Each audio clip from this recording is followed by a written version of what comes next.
السلام علیکم ورحمۃ اللہ. ناظرین گرامی، امید آپ خیریت سے ہوں گے. ناظرین گرامی، انسانی تاریخ میں جنگ ہمیشہ ایک تلخ حقیقت رہی ہے.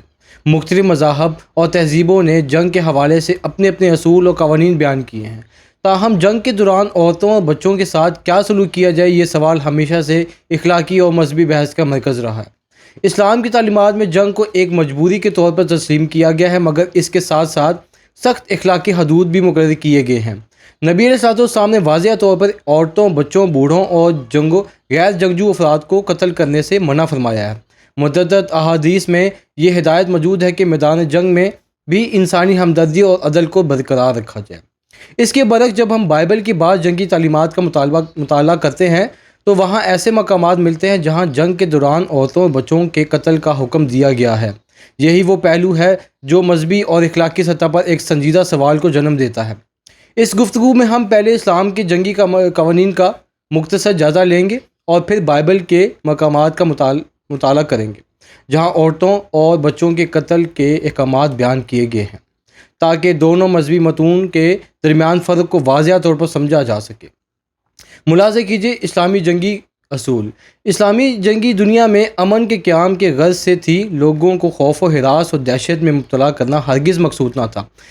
اسی دین اسلام نے ایسے عادلانہ جنگی اصول واضح کیے کہ امن عالم کے علمداروں میں اس کا اشر اشیر بھی موجود نہیں ہے. مثلا اولاً حتی الامکان کوشش کی جائے گی کہ جنگ کی نوبت ہی نہ آئے.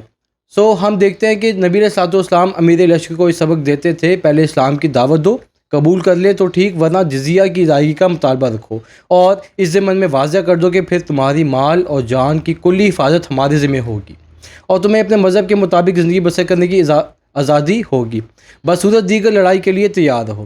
لڑائی میں عورتوں بچوں کو مارنے کی ممانعت.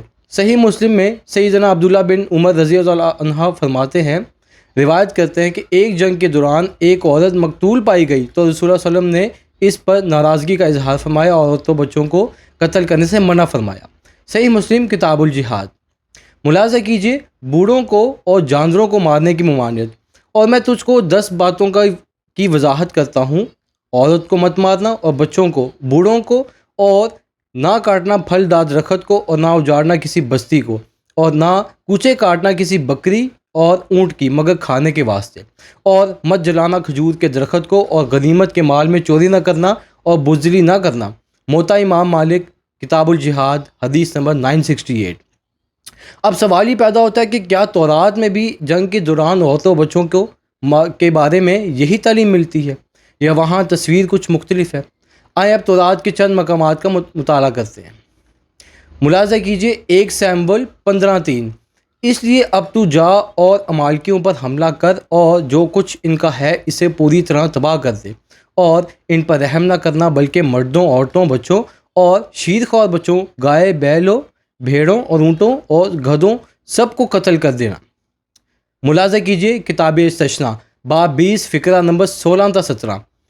البتہ ان شہروں میں جنہیں خداوند تمہارا خدا میراث کے طور پر تمہیں عنایت کر رہا ہے، کسی ذی نفس کو زندہ نہ چھوڑنا، بلکہ جیسا خداوند تمہارے خدا نے تمہیں حکم دیا ہے تم ہتھیوں، اموریوں، کنانیوں، پرزیوں، ہیویوں، یبوسیوں کو بالکل نیست و نابود کر دینا. ملاحظہ کیجیے گنتی باب 31 فقرہ نمبر 17. لہٰذا سب لڑکوں کو مار ڈالو اور ہر اس عورت کو بھی مار ڈالو جو کسی مرد کے ساتھ ہم بستر ہو چکی ہے، لیکن ہر اس لڑکی کو اپنے لیے بچائے رکھو جو کبھی کسی مرد کے ساتھ ہم بستر نہ ہوئی ہو. ملاحظہ کیجیے کتاب یوشع باب 6 فقرہ نمبر 21. انہوں نے شہر کو خداوند کی نظر کیا اور اس کے اندر کی ہر جاندار چیز کو، یعنی مردوں اور عورتوں، جوانوں اور بوڑھوں، مویشیوں، بھیڑوں اور گدھوں، الگر ہر کسی کو تلوار سے مار ڈالا. اپنا بہت سارا خیال رکھیں. اگلی ویڈیو تک کے لیے اللہ حافظ.